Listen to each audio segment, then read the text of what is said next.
kepada Ibu Profesor Dr. Stella Maris Metepohi SEMSI, Bapak Dr. Muhammad Bugis SEMSI selaku pembimbing yang telah membimbing dan mengarahkan saya sampai pada saat ini.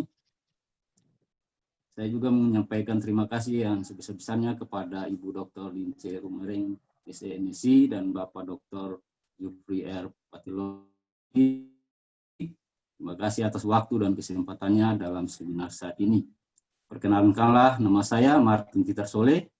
Pada hari ini, tanggal 9 September 2020, saya akan mempresentasikan proposal tesis saya dengan judul Pengembangan Wilayah Berbasis Potensi Unggul Pertanian, Perikanan, dan Pariwisata di Kabupaten Buru Selatan.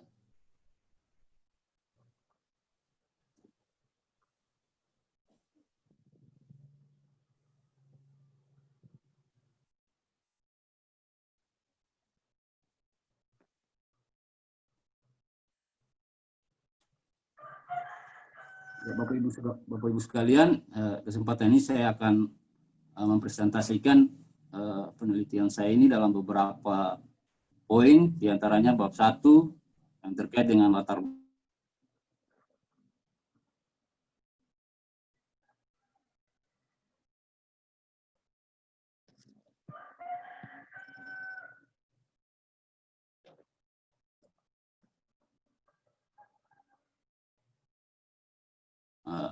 latar belakangi penelitian saya, yaitu adalah wilayah Indonesia memiliki karakteristik wilayah yang sangat banyak dan sangat beragam, dan dengan keberagaman itulah maka potensi wilayah di Indonesia itu dia berbeda-beda, dan dari perbedaan itulah maka akan juga berdampak terhadap kesenjangan suatu daerah dengan daerah yang lain. Sebagaimana yang dikatakan oleh India Toro 2004, perbedaan potensi wilayah di Indonesia menyebabkan terjadinya kesenjangan, baik itu kesenjangan antar wilayah, antar desa, kota, maupun kesenjangan golongan pendapatan. Dengan demikian, atas perbedaan-perbedaan itu, maka pembangunan daerah atau wilayah itu perlu memperhatikan aspek fisik, sumber daya alam yang dimiliki, sumber daya manusia, aspek ekonomi, dan budaya. Dan atas dasar itulah maka tiap daerah perlu melakukan identifikasi terhadap berbagai potensi, baik itu sumber daya alam, sumber daya manusia, sektor budaya, dan lainnya, serta identifikasi terhadap karakteristik wilayah daripada daerah masing-masing. Dan informasi-informasi ini akan dijadikan sebagai alat untuk menentukan arah dan kebijakan yang tepat dalam pembangunan daerah dengan memanfaatkan potensi unggulan dimaksud, sehingga dapat mencapai tujuan pembangunan daerah. Ya, perencanaan pembangunan ekonomi suatu wilayah itu perlu dilakukan penentuan terhadap sektor-sektor perekonomian di wilayah itu, dan sektor-sektor itu dia memiliki keterkaitan satu terhadap yang lain dan tidak dapat dilepas pisahkan. Dan ini merupakan salah satu kesatuan. Dengan demikian bahwa maka sektor yang mempunyai keterkaitan tinggi dalam banyak sektor itu perlu menjadi perhatian, sehingga bisa mendukung sektor-sektor perekonomian yang lain. Penentuan sektor unggulan dan non-unggulan inilah yang akan dijadikan sebagai langkah-langkah dan prioritas pembangunan daerah yang berbasis pada potensi yang dimiliki oleh daerah masing-masing. Ya, kesempatan dalam penelitian saya saat ini, yang mana objek penelitian saya itu terdapat di Kabupaten Buru Selatan, dan Kabupaten Buru Selatan juga memiliki karakteristik yang juga berbeda-beda di masing-masing wilayah, dalam hal ini kecamatan-kecamatan. Karena di Kabupaten Buru Selatan yang merupakan kabupaten yang memiliki daerah pesisir, namun juga ada kecamatan yang berada di wilayah pegunungan. Dengan karakteristik wilayah yang ada, itulah maka perlu melakukan identifikasi terhadap potensi-potensi dari sektor atau subsektor unggulan yang ada di Kabupaten Buru Selatan. Dan dalam hal ini saya lebih berfokus pada sektor pertanian dan perikanan serta pariwisata. Dan dalam sektor pertanian, perikanan maupun pariwisata itu dia memberikan kontribusi yang cukup signifikan terhadap pertumbuhan perekonomian, di mana dalam PDRB tahun 2019 sektor pertanian dan perikanan itu mencapai 36%. Demikian perlu dilakukan pemanfaatan dan pengembangan potensi unggulan yang dimiliki akan berdampak pada peningkatan pertumbuhan ekonomi di Kabupaten Buru Selatan. Atas dasar itulah maka saya merasa tertarik untuk meneliti lebih jauh terkait dengan pengembangan wilayah berbasis potensi unggul, pertanian, perikanan, dan pariwisata di Kabupaten Buru Selatan. Adapun rumusan masalah yang boleh saya rangkum dalam penelitian saya ini adalah yang pertama, sektor apa saja yang menjadi sektor unggul di Kabupaten Buru Selatan dalam memprioritaskan pembangunan wilayah di Kabupaten Buru Selatan. Dan yang kedua, bagaimana dampak pengganda atau multiplier pendapatan sektor unggul di Kabupaten Buru Selatan. Dan yang ketiga, bagaimana peran sektor unggul itu terhadap tingkat pertumbuhan ekonomi di Kabupaten Buru Selatan. Dan yang keempat, bagaimana strategi pengembangan sektor unggulan maupun non-unggulan untuk membangun wilayah di Kabupaten Buru Selatan dengan menggunakan pendekatan analisa SWOT. Adapun tujuan daripada penelitian ini adalah untuk mengidentifikasi sektor unggulan di Kabupaten Buru Selatan dalam rangka memprioritaskan pembangunan wilayah. Kemudian yang kedua, untuk mengidentifikasi dampak pengganda atau multiplier pendapatan sektor unggulan dalam menunjang pembangunan wilayah. Dan yang ketiga, untuk mengidentifikasi peran sektor unggulan terhadap tingkat pertumbuhan ekonomi wilayah Kabupaten Buru Selatan. Dan yang keempat, untuk mengetahui strategi pengembangan sektor dan unggulan untuk membangun wilayah di Kabupaten Buru Selatan dengan pendekatan analisa SWOT. Nah, adapun manfaat penelitian ini bagi pemerintah daerah adalah penelitian ini diharapkan dapat menjadi bahan masukan dan bahan pertimbangan bagi pemerintah daerah, khususnya pemerintah Kabupaten Buru Selatan, dalam menentukan arah dan prioritas kebijakan pembangunan wilayah yang tepat dalam mengoptimalkan potensi sumber daya yang dimiliki di Kabupaten Buru Selatan. Dan bagi peneliti sendiri ini merupakan satu pengalaman yang berharga dalam upaya untuk menerapkan ilmu dan pengetahuan yang berkaitan dengan penelitian ini. Dan bagi perkembangan ilmu pengetahuan, penelitian ini diharapkan juga dapat memberikan sumbangan positif bagi pengembangan ilmu pengetahuan dan bagi peneliti lanjutan yang akan memfokuskan pada penelitiannya pada pengembangan sektor-sektor potensial di daerah-daerah. Selanjutnya, tinjauan pustaka. Dalam tinjauan pustaka ini akan diuraikan terkait dengan teori-teori yang berhubungan dengan penelitian saya, yaitu terkait dengan wilayah dan pembangunan wilayah. Menurut Tarigan 2005, dasar perwilayahan dapat dibedakan sebagai berikut, yaitu berdasarkan wilayah administrasi, berdasarkan kesamaan kondisi, dan berdasarkan ruang lingkup pengaruh ekonomi, dan yang keempat berdasarkan wilayah perencanaan atau program. Kemudian menurut Sikom Ujo 1979 mengemukakan bahwa pembangunan wilayah erat kaitannya dengan perencanaan pembangunan, penggunaan sumber-sumber pembangunan, termasuk sumber-sumber ekonomi yang terbatas adanya untuk mencapai keadaan sosial ekonomi yang lebih baik secara efektif dan efisien. Kemudian terkait dengan konsep perencanaan dan pembangunan daerah, dikutip dari Conyers 94, menurut Waterns, perencanaan adalah usaha yang sadar, terorganisir, dan terus-menerus dilakukan guna memilih alternatif-alternatif yang terbaik dari sejumlah alternatif yang dimiliki untuk mencapai tujuan tertentu. Dan Nugroho dalam 2008 juga menyatakan bahwa pendekatan perencanaan regional dititik beratkan pada aspek lokasi di mana kegiatan itu dilakukan. Dan pertumbuhan ekonomi menurut Tarigan 2002 mengemukakan bahwa pertumbuhan ekonomi wilayah adalah pertambahan pendapatan masyarakat itu terjadi di wilayah tersebut yang kenaikan seluruh nilai tambah yang terjadi di wilayah yang bersangkutan, pertambahan pendapatan itu diukur dalam nilai real. Artinya dapat dinyatakan dalam harga konstan. Hal ini juga sekaligus menggambarkan balas jasa bagi faktor-faktor produksi yang beroperasi di daerah tersebut, baik itu tanah, tenaga kerja, teknologi, yang berarti secara kasar dapat menggambarkan kemakmuran daerah. Kemudian yang berikut terkait dengan sektor unggulan dan kriteria sektor unggulan.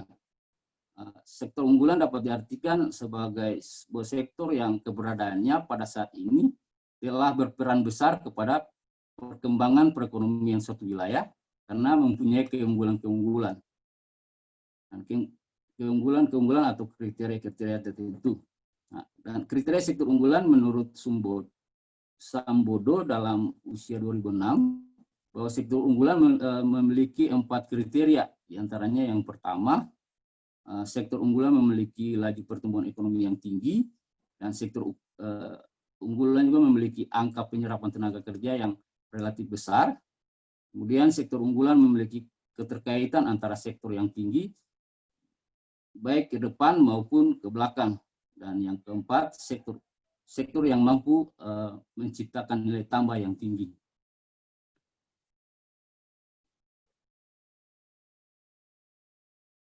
Kemudian terkait dengan teori basis ekonomi, sektor basis itu merupakan kegiatan-kegiatan yang mengekspor barang dan jasa keluar batas perekonomian suatu wilayah yang bersangkutan. Kemudian kalau sektor non basis itu merupakan kegiatan-kegiatan yang penyediaan barang dan jasanya untuk memenuhi kebutuhan orang-orang atau masyarakat yang ada di tempat tinggal di dalam batas-batas perekonomian wilayah tersebut. Kemudian selanjutnya terkait dengan pengembangan sektor unggulan sebagai strategi pembangunan daerah, penentuan sektor unggulan menjadi hal yang sangat penting sebagai dasar perencanaan pembangunan daerah yang sesuai dengan era otonomi daerah saat ini, di mana daerah memiliki kesempatan dan kewenangan untuk membuat kebijakan yang sesuai dengan potensi yang dimiliki oleh daerah masing-masing demi untuk mencapai pembangunan ekonomi di daerah dan peningkatan kemampuan masyarakat di wilayah. Selanjutnya yang menjadi kerangka pikir daripada penelitian itu yaitu pembangunan wilayah di Kabupaten Buru Selatan, mana di pembangunan wilayah itu terdapat potensi yang dimiliki oleh wilayah baik itu dari segi sumber daya alam, karakteristik wilayah, sumber daya manusia, budaya, ekonomi. Nah, itu akan perlu ditentukan potensi mana yang menjadi unggulan di Kabupaten Buru Selatan. Kemudian itu bisa digerakkan, di mana untuk menentukan sektor unggulan ini pendekatannya menggunakan basis ekonomi, di mana menggunakan pendekatan LQ untuk menentukan sektor basis yang mana dan sektor non basis yang mana. Kemudian dari sektor ini itu akan berdampak atau dapat dilihat multiplier atau efeknya terhadap pendapatan maupun tenaga kerja dan lain-lain.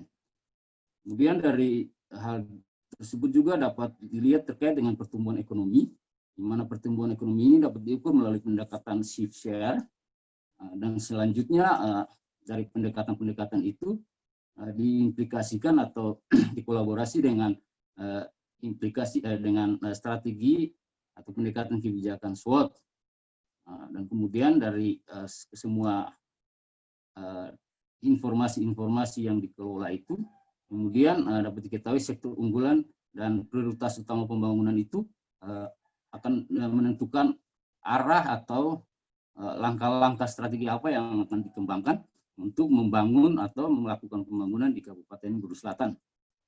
Yang menjadi hipotesa dalam penelitian saya ini yaitu yang pertama, diduga sektor pertanian, kehutanan, dan perikanan, serta konstruksi merupakan sektor basis di Kabupaten Buru Selatan, sekaligus merupakan sektor unggulan. Dan yang kedua, diduga sektor unggulan berpengaruh positif terhadap pendapatan di Kabupaten Buru Selatan. Dan yang ketiga, diduga peran sektor unggulan sangat berpengaruh terhadap tingkat pertumbuhan ekonomi di Kabupaten Buru Selatan. Dan yang keempat, diduga dengan penerapan strategi pengembangan dengan menggunakan analisa SWOT dapat memberikan dampak terhadap pembangunan wilayah di Kabupaten Buru Selatan yang berbasis pada sektor unggulan yang dimiliki di Kabupaten Buru Selatan. Kemudian yang selanjutnya terkait dengan poin metodologi penelitian.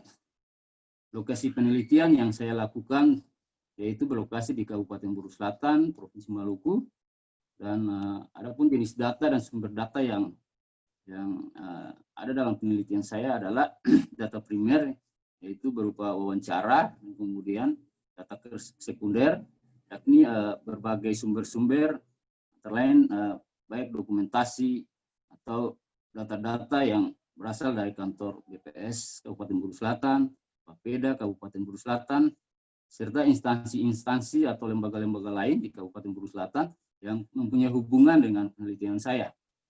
Kemudian teknik pengambilan data yaitu dengan melakukan observasi, kemudian dokumentasi dalam upaya mengumpul atau menghimput dokumen-dokumen yang berhubungan dengan penelitian, kemudian melakukan interview atau wawancara dengan berbagai sumber atau informan yang dapat memberikan masukan terkait dengan penelitian saya.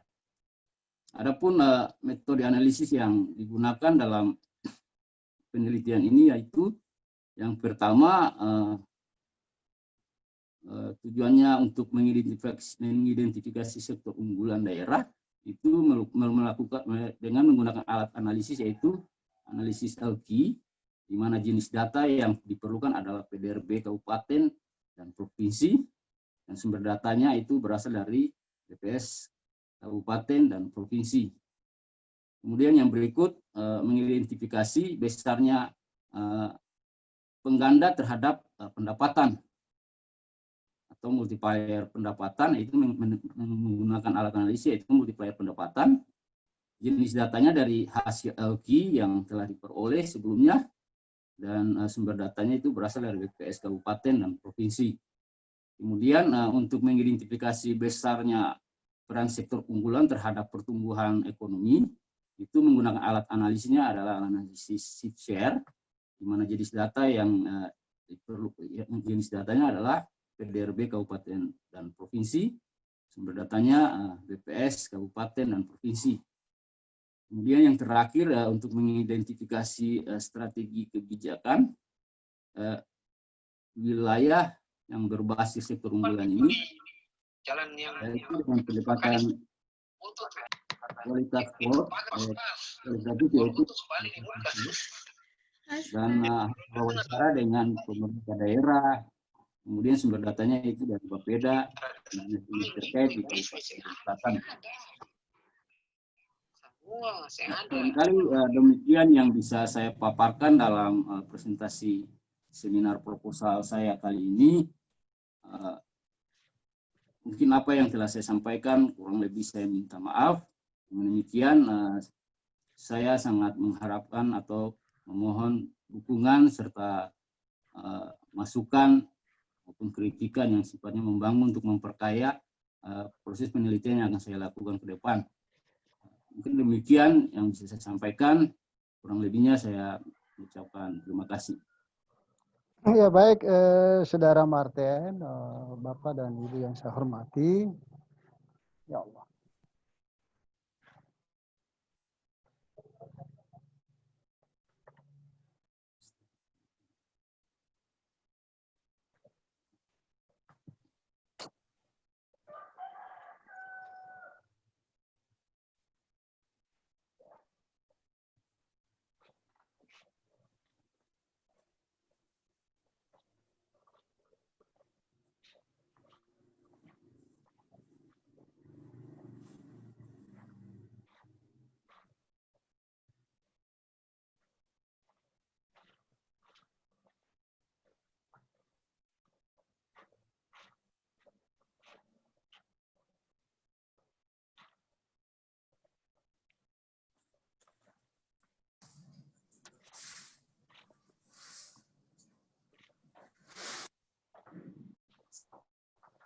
mohon maaf ini nggak ada gangguan di sana.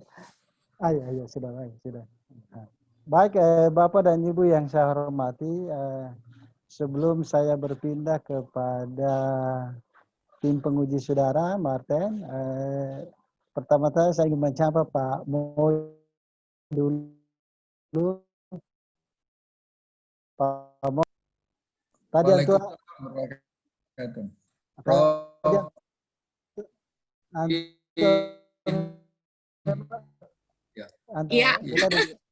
beta dari Bu Prof. Ada inspektorat. Iya itu. Ada inspektorat. Jadi beta dari Prof tadi berkelakar betul Antua itu memang Antua rasa sengaja kalau saya masuk keluar.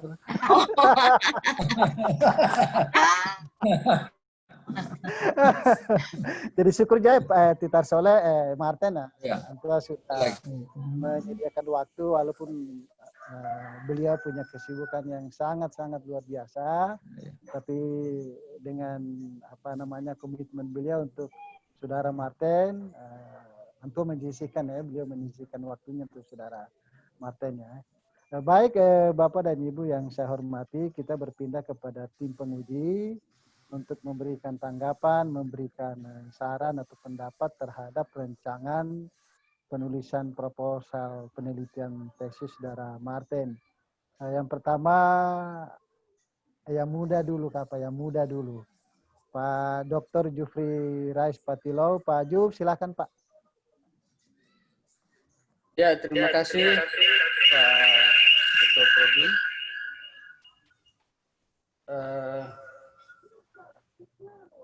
Bapak Ibu pembimbing, Pak Mo, Bu Prof, Budin, dan peserta seminar proposal yang berbahagia.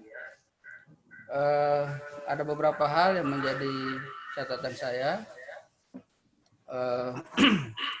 Yang pertama terkait dengan judul. Maaf. Ini karena saya pakai HP dan ya.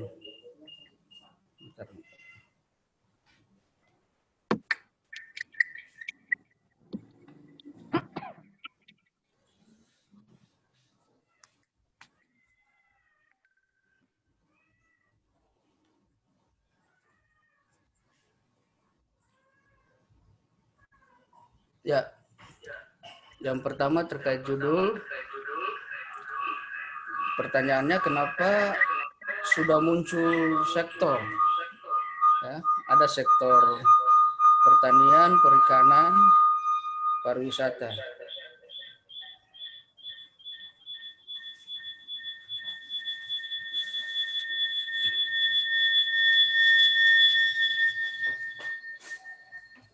Rebel ya. Padahal belum dilakukan penelitian. Tadi dikatakan bahwa ada sektor pertanian, perikanan, pariwisata merupakan sektor unggulan yang angka pembandingnya atau ukurannya adalah share sektor pertanian dan perikanan sekian persen ya. Kalau tidak salah tadi dibilang 40-an persen ya.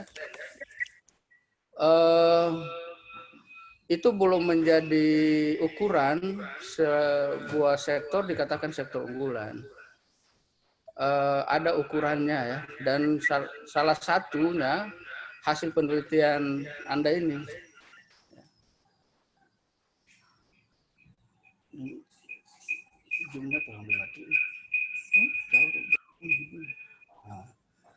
Salah satunya hasil penelitian ini merupakan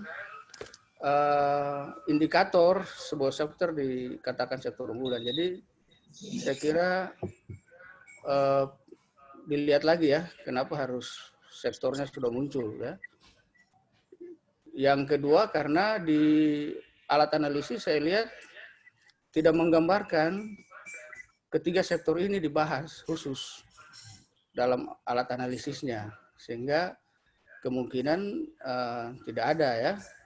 Kecuali mungkin nanti dikembangkan dalam SWOT analisis, tapi SWOT analisis itu akan berkembang sesuai hasil perhitungan LQ sama shift share-nya itu. dan bisa saja di luar ketiga sektor ini, bisa saja ya. Jadi di judul mungkin jangan dulu. Nanti ketika hasilnya sudah ada baru Anda rekomendasikan, lalu kemudian mungkin di SWOT analisis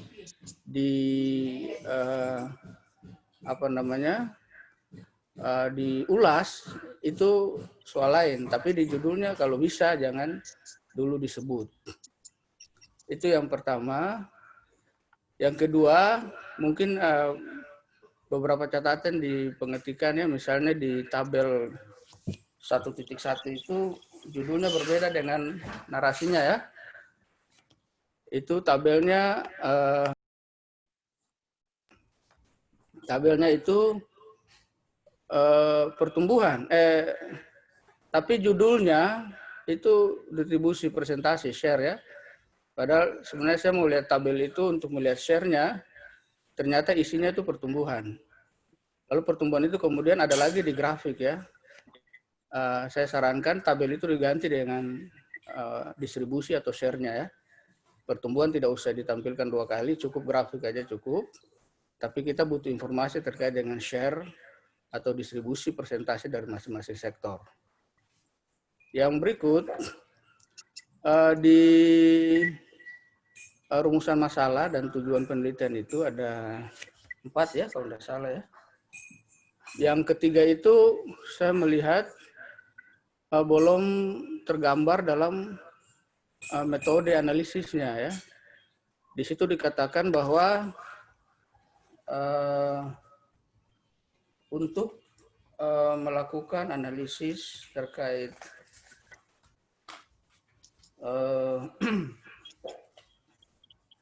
peranan dari sektor itu digunakan shift share ya. Coba lihat di halaman 57 ya. Itu tergambar. Di tujuan ketiga itu mengidentifikasi besarnya peranan sektor unggulan terhadap tingkat pertumbuhan ekonomi. Pada shift share analisis tidak bisa menggambarkan itu. Ya. Shift share hanya menampilkan sejauh mana sektor itu unggul dan memiliki daya saing ya. Tapi peranannya terhadap pertumbuhan ekonomi tidak tergambar ya. Sehingga mungkin nanti disesuaikan apakah judulnya yang mau disesuaikan atau alat analisisnya yang disesuaikan ya. Karena kalau bicara terkait peranan berarti harus ada alat analisis yang lain ya. Yang berikut terkait dengan ulasan di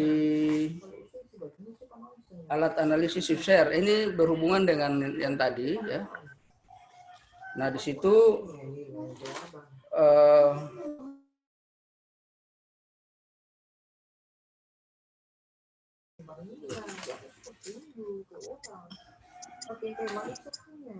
penggunaan kata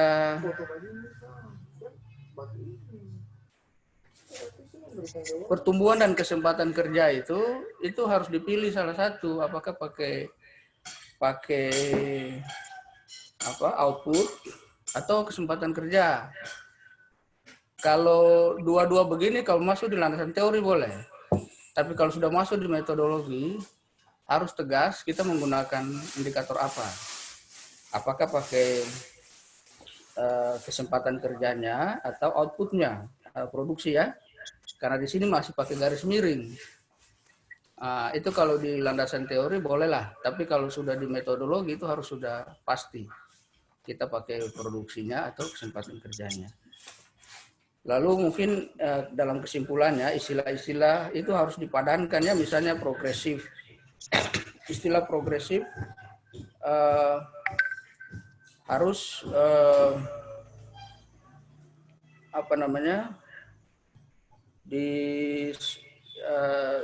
dipadankan artinya sehingga dia tidak muncul berulang-ulang ya di beberapa indikator ya, sehingga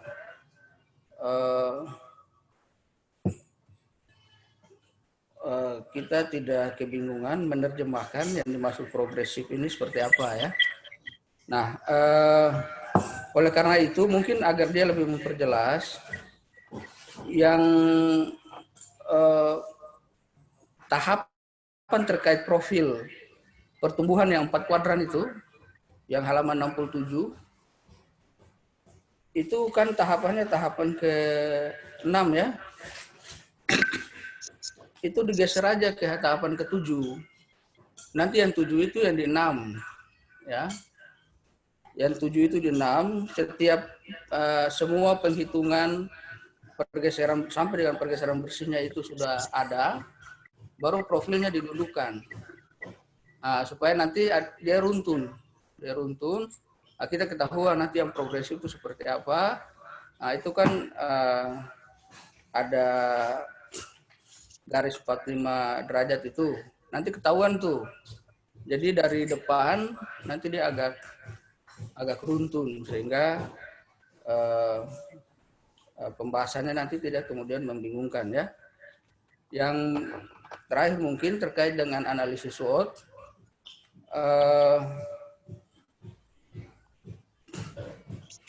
Ini tentu membutuhkan teknik pengumpulan data sendiri ya. Ini kan dia pakai data primer walaupun kualitatif sifatnya, tapi berbagai informasi yang harus diperoleh dari sumber-sumber terpercaya, ya, sumber-sumber yang memiliki kompetensi untuk menjelaskan, ya. Makanya metodologinya nanti perlu disampaikan atau diuraikan. Metodologi pengumpulan data terkait dengan analisis SWOT ini apa? Apakah FGD atau misalnya expert judgment, misalnya kita hanya memilih responden-responden ahli yang bisa menjelaskan terkait dengan peluang, hambatan, bla bla bla yang terkait dengan aspek-aspek SWOT itu, yang dia bisa menjelaskan itu. Jadi nanti diuraikan metode pengumpulan data terkait dengan informasi-informasi yang mau digunakan untuk analisis SWOT ini, metodenya menggunakan apa. Itu harus diuraikan dalam latar belakang. Dalam metode penelitian. Saya kira untuk sementara begitu Pak Kaprodi, karena ini sudah proposal, lebih banyak pada pemberian saran. Mudah-mudahan kita bisa satu perspektif ke depannya. Terima kasih Pak Kaprodi. Baik Pak Jufri, terima kasih atas beberapa pandangan-pandangan yang sangat membantu Saudara Martin untuk nanti pada saatnya turun di lapangan dan menyusun tesis ini. Sebelum saya berpindah ke Ibu Dinca, mungkin ada komentar dari Martin, silahkan Martin. Martin? Terima kasih. Ya, silakan. Mungkin mendahulunya saya menyampaikan banyak-banyak terima kasih dari Pak Dr. Jufri yang telah menyampaikan berbagai masukan, saran, dan pesan yang menurut pandangan saya itu sangat membantu dalam mendukung penelitian saya ke depan. Dan saran-saran dan masukan yang disampaikan itu akan dipertimbangkan dan bisa memperkaya penelitian saya ke depan. Terkait dengan judul itu, memang pada awalnya saya belum mau memunculkan sektor-sektor, cuma karena berdasarkan dari yang observasi yang saya lakukan, pada awalnya sih saya inginnya mau mengkolaborasi beberapa sektor yang ada guna mendorongnya dengan bagaimana memfokuskan terhadap sektor-sektor unggulan itu dalam rangka mendukung sarana infrastruktur. Namun karena apa yang disampaikan oleh Pak Jufri terkait dengan judul itu akan dipertimbangkan. Kemudian terkait dengan cara pengetikan, saya minta maaf atas kesalahan-kesalahan pengetikan yang masih ada dan ke depan akan disempurnakan.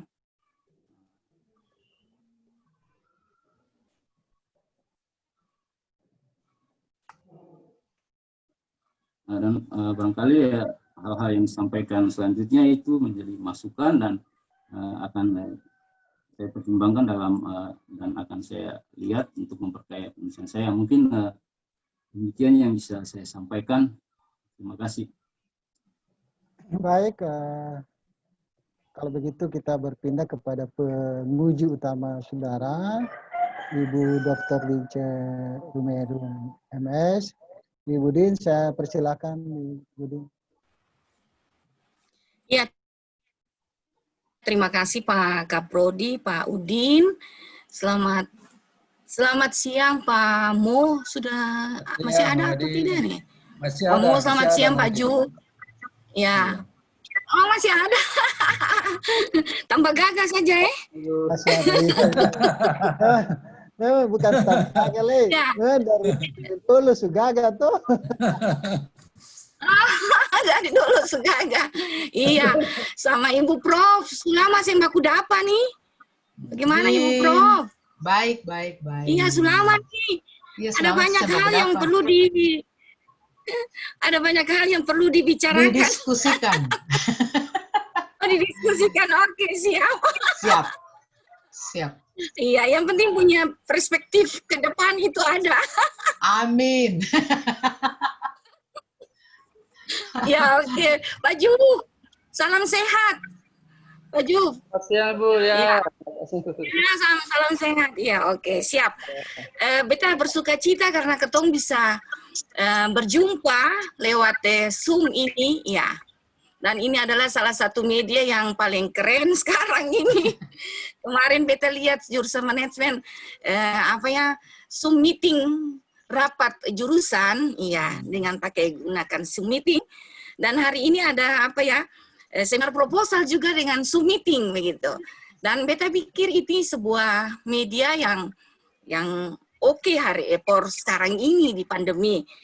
Dan beta berharap ketemu pun jurusan nanti juga bisa seperti yang demikian, ya. Kalau pasca sudah, jurusan manajemen sudah, jurusan ISB juga boleh toh, ya. Dalam pengertian bahwa ketemu juga bisa melakukan hal yang demikian. Martin, ya, ada beberapa catatan. Ini kan masukan saja untuk proposal ya. Beta yang memberikan banyak pertanyaan, tetapi masukan-masukan yang perlu beta kasih. Dan beta melanjutkannya dari Pak Jufri. Beta juga mulai dari judul. Tiba-tiba kan muncul ada ada 3 sektor ya. Pertanian, perikanan, dan pariwisata. Sebenarnya menurut beta tidak perlu memunculkan sektor-sektor tersebut. Nanti kalau dalam analisisnya, baru dia muncul, oh iya ternyata sektor perikanan itu adalah sektor basis atau apa dan sebagainya. Kalau memang saudara mau mengarahkannya kepada 3 pertanian dan ini, berarti saudara harus menganalisis subsektor-subsektor yang ada yang menjadi unggulan di dalam sektor-sektor itu. Arahnya seperti begitu. Tapi saudara cuma mau menganalisis tentang pengembangan wilayah berbasis ekonomi, semuanya diambil supaya saudara bisa menentukan pada akhirnya, oh ya sektor pertanian, sektor pariwisata, dan sebagainya. Ya, kalau memang mau memunculkan itu berarti sub-subsektor di bawah pertanian itu yang dianalisis, mana yang menjadi sektor basis di sektor pertanian, sektor ini, dan sebagainya. Jadi itu pertama dari saya, yang melanjutkan dari Pak Jufri. Yang kedua berikutnya, saya agak kurang sependapat dengan hipotesis yang saudara angkat, gitu. Ya, hipotesis memang harus sama dengan problematika, ya, atau persoalan atau masalah yang ketong angkat. Memang betul ada masalah, 4 masalah, terus hipotesisnya ada 4 hipotesis, tetapi kalau arah daripada narasi hipotesis itu, saya pikir dia tidak bisa seperti yang demikian, ya. Karena ada arah-arah narasi dari hipotesis itu yang memiliki pengaruh. Saya pikir bahwa gue berbicara tentang pengaruh sudah tidak bisa berbicara dengan shift shares, tidak bisa berbicara dengan LT lagi. Dia harus memiliki alat analisis tersendiri supaya bisa betul-betul menjudge tentang pengaruh itu sendiri. Nah, kalau memang demikian, kita kasih kembali lagi ke Martin, nanti berhubungan lagi dengan pembimbing untuk menarasikan hipotesis itu supaya searah dengan problematika atau masalah itu, supaya jangan orang baca, orang rancu, hipotesisnya bilang pengaruh, masalahnya bilang ya, dan sebagainya. Lalu yang berikut, masukan yang berikut lagi menyangkut alat analisis multiplier. Ya, multiplier itu di halaman 61, Martin. Ibu memahami sungguh tentang alat analisis ini. Ada analisis tentang pendapatan total atau income total itu apa sebenarnya dalam pengertian bahwa uraian indikator-indikator yang dimasukkan di dalam sebuah rumusan itu yang perlu dijelaskan lebih atau diuraikan lebih lagi sehingga betul-betul bahwa kalau pendapatan total ini mau di-judge dengan apa gitu. Kalau pendapatan basis ini di-judge dengan apa? Ya supaya orang ini pendapatan basis, sedangkan saudara analisis sekunder begitu, analisis sekunder.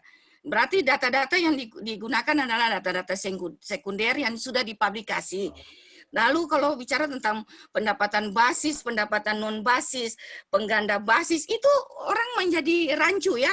Jadi maunya saya dikasih justifikasi dengan baik supaya pada saatnya nanti orang juga kan mengikuti alih saudara punya penulisan ini.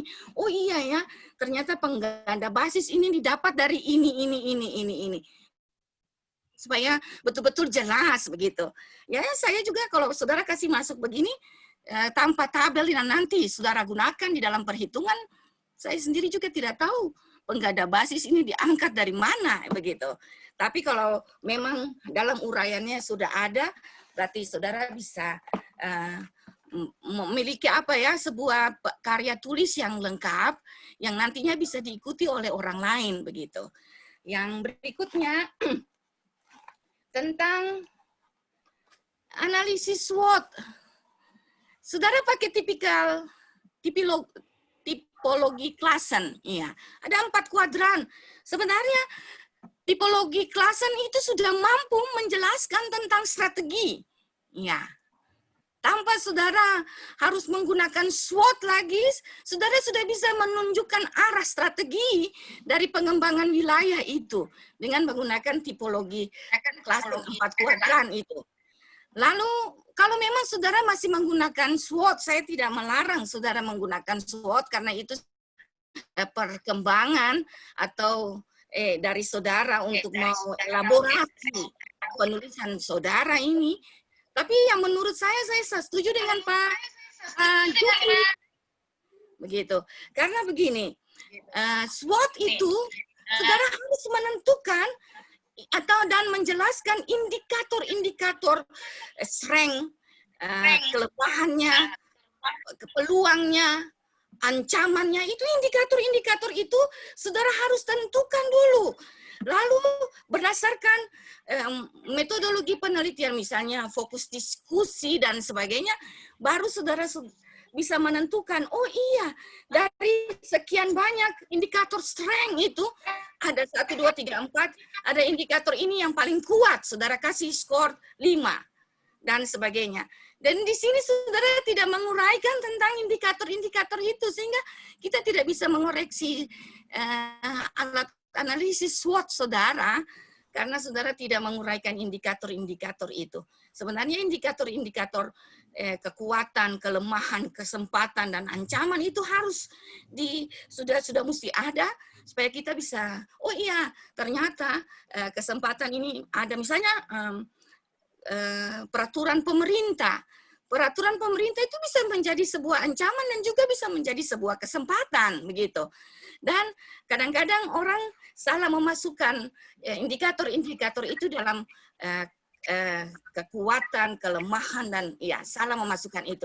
Dengan demikian, kalau memang saudara mau menulis tentang SWOT itu, saudara munculkan saja indikator-indikator dari kekuatan, kelemahan, peluang, dan ancaman itu, supaya kita bisa tahu, dan saudara bisa harus menulis di situ. Dan oh iya, indikator yang satu ini dia memiliki kekuatan yang sangat luar biasa, dikasih ini skor 5 dan sebagainya dan sebagainya.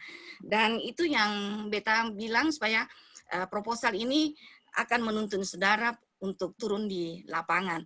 Saya ada yang banyak, cuma itu saja yang beta mau kasih masukan kepada saudara Martin tentang alat-alat analisis yang saudara pakai. Terima kasih Pak Kaprodi. Ya. Baik Ibu Din, terima kasih atas beberapa tanggapan dan pendapatnya.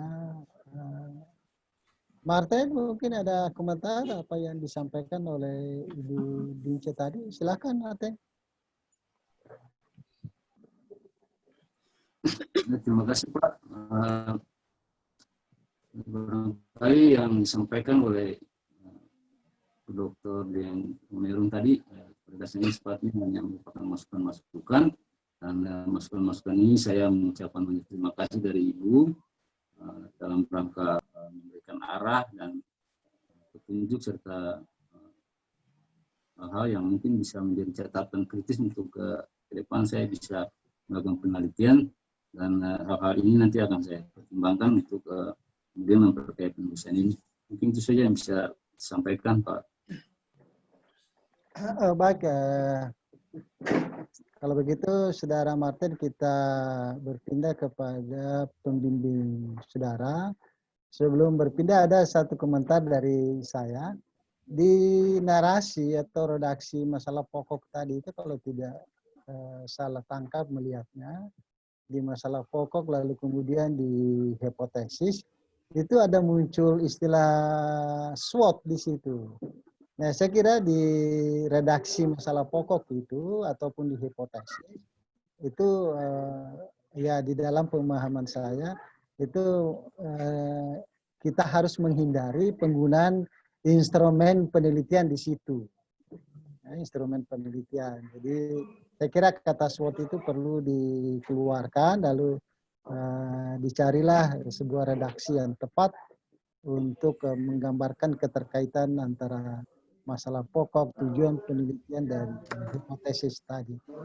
Ya begitu, Martin. Sekarang kita berpindah kepada pembimbing saudara. Kita persilakan dulu kepada pembimbing Pak Dr. Muhammad Bugis, SMSI. Pak Mo, silakan Pak.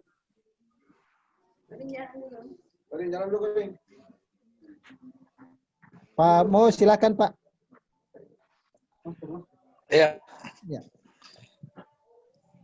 Makasih Pak Kaprodi. Ini saya pindah ke handphone lagi nih. Gangguan. Halo, masih dengar suara saya, Pak? Sudah. Dapat dengar, Pak. Silakan, Pak. Halo, Bapak Ibu sekalian.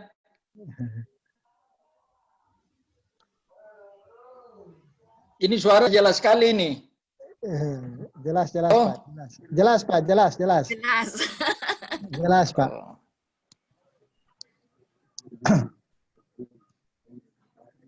Jelas Pak, jelas. Jelas. Iya, jelas. Seperti Bruri. Bruri P5. Oke, Assalamualaikum warahmatullahi wabarakatuh. Waalaikumsalam warahmatullahi wabarakatuh. Selamat pagi dan salam sejahtera untuk kita sekalian. Yang saya hormati Pak Kaprodi, Ibu Prof, Ibu Din dengan Pak Jufri yang saya hormati. Saya sekarang ini lagi 3 Vicon ini, Pak. Vicon, ada 3 Vicon sekarang sementara jalan, lantas ini gangguan-gangguan. Jadi ada beberapa pertanyaan dari Ibu pembimbing yang dengan Bapak pembimbing tadi tidak saya simak, tapi yang saya lihat itu pertanyaan atau masukan dari Ibu Din dengan Pak Jufri yang terkait dengan judul. Saya pikir benar itu nanti kami diskusikan. Jadi barangkali tidak langsung tertera kepada sektor yang sudah dimunculkan, tapi nanti di dalam analisa baru kita tahu bahwa mana yang disebut dengan sektor unggul dan sebagainya dan sebagainya. Jadi ini jadi bahan pertimbangan untuk kami. Yang tadi saya sempat dengar ini terkait dengan Ibu Din punya redaksional narasi terkait dengan hipotesis, itu juga setelah saya koreksi, itu juga barangkali nanti kita sesuaikan. Oleh karena itu, saya sampaikan terima kasih kepada Pak Jufri dengan Ibu Din yang telah memberikan masukan terkait dengan tulisan Saudara Martin ini. Saya mohon maaf karena saya tidak dengar semua tadi yang disampaikan oleh Ibu Din dengan Pak Jufri, tetapi yang saya tangkap dari Ibu Din dan Pak Jufri tadi cuma 2 hal pokok itu, dan ini akan nanti kami diskusikan dengan Ibu Prof, dengan Pak Martin terkait dengan apa yang telah disampaikan. Mungkin itu yang dapat saya sampaikan, Ibu Din dengan Pak Jufri, Pak Kaprodi. Makasih. Baik Pak Mo, terima kasih. Selanjutnya saya persilakan kepada pembimbing utama Saudara Martin, Ibu Profesor Dr. Stella. Ibu Tia, silakan Prof. Terima kasih Pak Pimpinan Sidang. Halo? Ya, silakan Ibu. Ya. Silakan Prof. Terima kasih Pak Pimpinan Sidang. Selamat pagi menjelang siang, Iya, Din, Ibu Prof. Pak Jufri, Pak Mo, dan ya salam sehat. Ya, tadi Beta sudah dengar masukan Din, Jufri, itu terkait dengan masukan-masukan yang memang inti di dalam proposal ini yang memang belum sempat dijelaskan. Yang pertama-tama itu judul. Memang betul judul belum apa-apa lagi suka masuk pertanian, perikanan. Jadi mungkin kalau kita sepakat kita rubah judulnya tentang pengembangan wilayah berbasis potensi unggulan di Kabupaten Buru Selatan. Ya. Ya. Jadi indikator variabel itu tidak kita perlu tunjukkan dulu di judul. Nanti di dalam kalau sudah memang dia basis atau dia unggul baru dijelaskan. Jadi kita sepakat untuk judulnya 3 sektor itu dihilangkan. Ya Ibu Din dan Pak Juf. Itu yang pertama. Kemudian Martin itu judul tabel itu tidak sama dengan isi, bagaimana? Itu buru-buru atau apa? Kalau maksudnya dilihat lagi, dan judul beda, judul lain, isinya lain.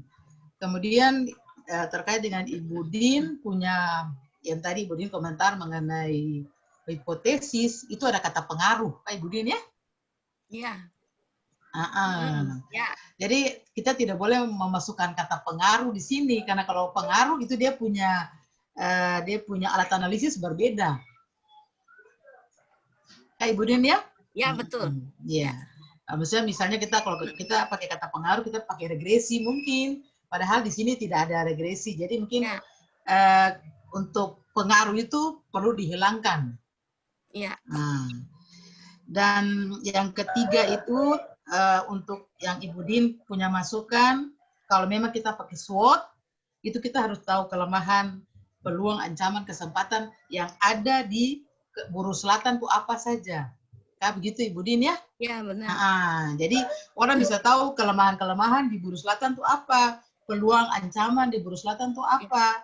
Itu baru masuk bisa kita jelaskan di SWOT. Kalau tidak ada, kita buta, tahu kata ini kelemahannya apa di Buru Selatan, ancamannya apa, kesempatannya apa. Jadi perlu indikator-indikator itu perlu dijelaskan dulu sehingga baru kita masuk di SWOT. Ya. Mungkin tadi kan kalau SWOT kita pakai data primer, berarti kita pakai skor. Yang tadi Budin kasih masukan untuk kita pakai skor. Dan mungkin dari Pak Udin tadi yang masalah untuk masalah pokok tuh ada SWOT dan hipotesis juga ada SWOT. Mungkin kalau di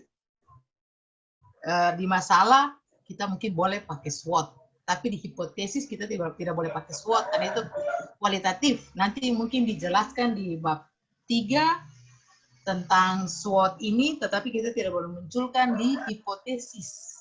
Begitu Pak Udin ya? Ya, jadi mungkin kalau Kalau SWOT mungkin kita bisa munculkan di masalah. Tapi kalau di hipotesis kita tidak bisa munculkan SWOT. Tak begitu Ibu, Pak Udin? Saya masih bete, dia pun redaksi saja Ibu, maksudnya jangan menggunakan kata SWOT, artinya jangan menggunakan istilah instrumen penelitian di dalam rumusan masalah begitu kan? Oh iya. Itu saja. Oke, iya. Dan mungkin yang ada yang lain juga yang mungkin di halaman berapa nih ada sektor perikanan itu per kecamatan di halaman 16. Kalau pertanian dan pariwisata kenapa tidak ada? Martin di mana? Itu Maksudnya ada hasil produksi hasil perikanan menurut kecamatan. Cuma di sini perikanan, pertanian dan pariwisata tidak ada. Kalau memang ada perlu dimasukkan supaya kita juga bisa tahu lebih rinci di kecamatan tuh ada apa saja.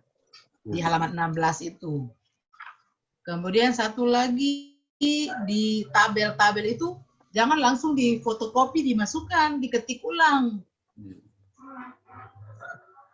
Tabel-tabel PDRB itu jangan di-copy langsung masuk, tapi diketik ulang. Oke, Martin. Mungkin itu sementara itu saja Pak Pimpinan Sidang. Nanti kita diskusikan lebih lanjut tentang masukan-masukan dari para penguji, Ibu Din dan Pak Jufri. Juga dari Pak Pimpinan Sidang tadi yang masukkan tentang masalah dan hipotesis tentang SWOT. Demikian Pak Ketua Pak Pimpinan Sidang, terima kasih. Ya. Ibu Prof, terima kasih karena di sini juga saya mengundang mahasiswa. Oh, iya. Yang mahasiswa mungkin ada mahasiswa yang bisa atau yang mau mengajukan pertanyaan. Silahkan mahasiswa. Pak Kevin yang juga sementara menyusun proposal ini. Nasri. Ada yang mau mengajukan komentar atau pertanyaan dari mahasiswa, silakan. Baik kalau ya. Korlex. Oh, Korlex. Iya, silakan Korea. Ini juga sementara menyusun proposal ya, silakan. Jangan terlalu lama ya, silakan Pak. Ya, terima kasih atas kesempatan yang diberikan yang terhormat Bapak Ibu pembimbing dan penguji. Bisa munculkan wajah ke saya gitu. Supaya kita ya begitu. Mana wajah itu? Bisa, Pak? Pak wajah sudah muncul, Pak? Belum. Mungkin ada gangguan, Pak. Iya, silakan ya. Cepat-cepat. Baik. Ya. Ya, mohon maaf saya masuk agak terlambat karena ada kesibukan sedikit. Ya, silakan Pak.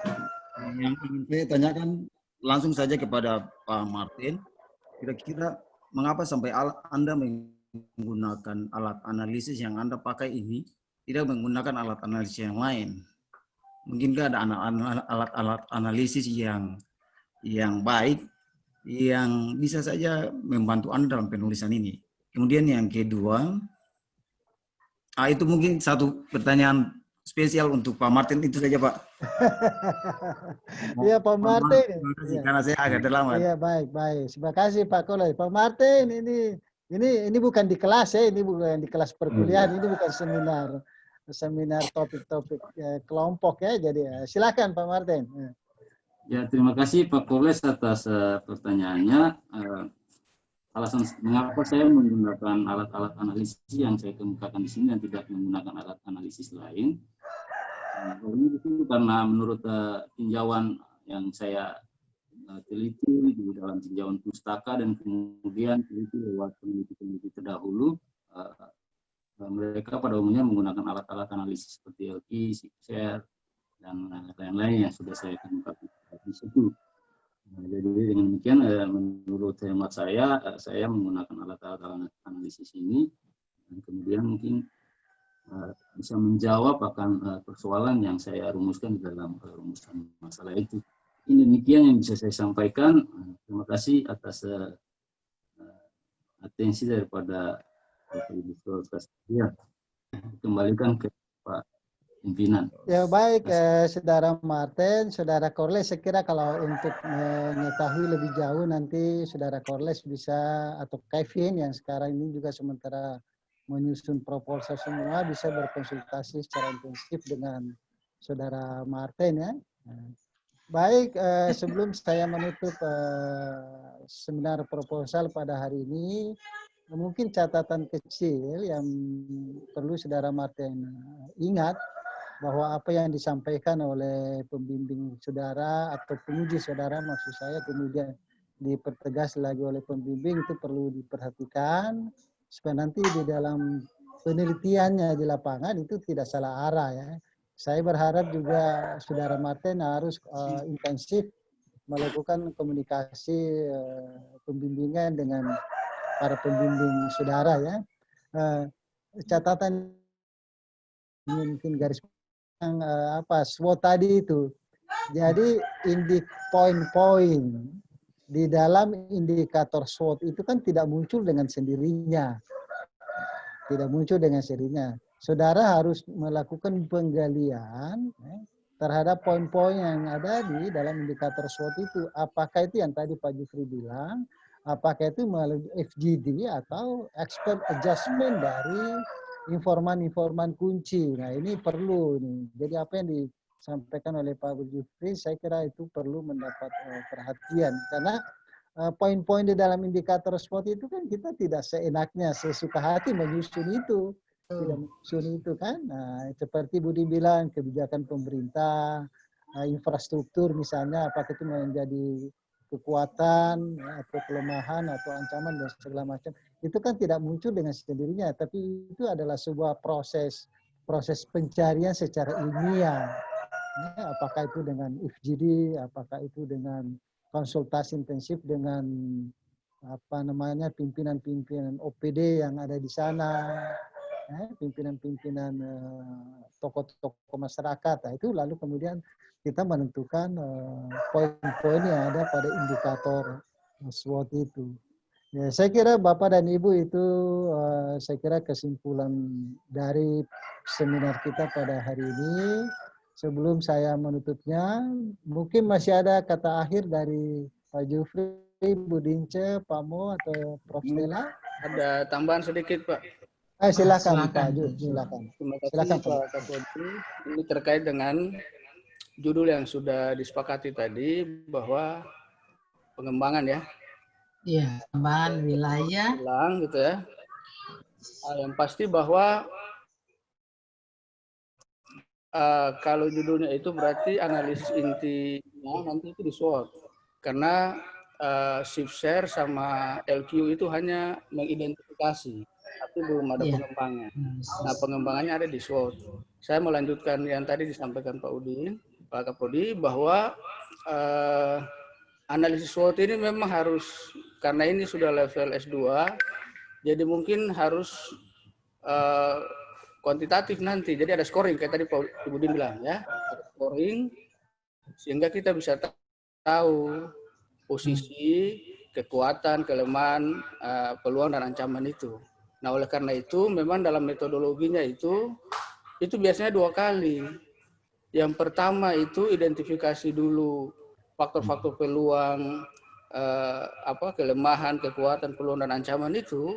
Lalu kemudian ada kuesioner berikutnya ke expert untuk melakukan scoring terhadap aspek-aspek itu, sehingga nanti bisa dimasukkan dalam matriks SWOT-nya. Nah, mungkin itu menjadi inti dari solusi atau jawaban atas masalah yang diangkat dalam penelitian ini. Mungkin tambahan, Pak. Terima kasih. Tambahan boleh Pak Udin? Ya, silakan Ibu Dini. Silakan. Dari Pak Jufri. Maksud saya dia kan sebagai seorang peneliti. Jadi dia sudah mesti tahu indikator-indikator kekuatan, kelemahan, opportunity dan sebagainya, itu dia sudah harus tahu secara teori. Nanti setelah di lapangan baru kita dalam fokus diskusi atau apa yang tadi adjustment expert dan sebagainya, Itu baru kita bisa men-scoringnya. Kalau secara teori mungkin untuk indikator ini dia kuat sekali mempengaruhi pengembangan wilayah, tetapi dalam diskusi di lapangan ternyata ini bukan sesuatu yang kuat begitu. Dan ya, apapun juga Martin sudah harus bisa menentukan indikator daripada SWOT itu. Nanti setelah itu baru di lapangan baru scoringnya itu. Maka demikian Pak Udin. Ya, baik. Saya kira ini memang sangat menarik, tapi karena waktu kita juga mungkin seperti Pak Mo, Prof ada punya kesibukan tersendiri yang sekarang harus diselesaikan.